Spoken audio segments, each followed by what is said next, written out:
أحب الصالحين ولست منهم لعلي أن أنال بهم شفاعة. لو شك المتوكل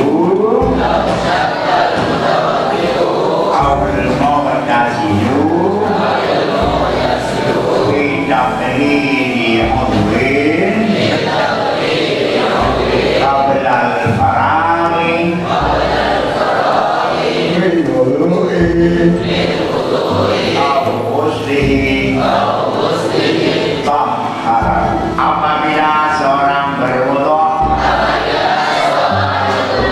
sebelum selesai wudunya ragu dia pada membersihkan satu anggota hukumnya wajib dia lakukan yang diragukan itu.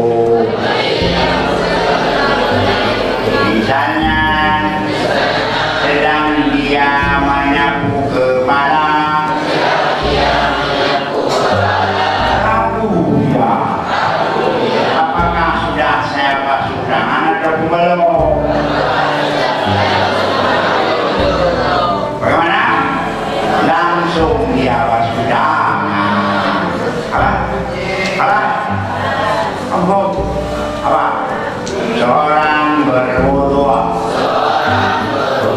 sebelum selesai wudu ragu tentang mencucikan membahas anggota.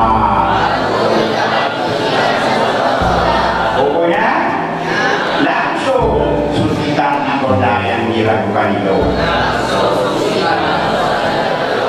Yang praktek. Misalnya orang berwudu sedang dia menyapu kepala atau sedang dia membasuh ragu dia apakah sudah saya basuhkan tangan atau belum.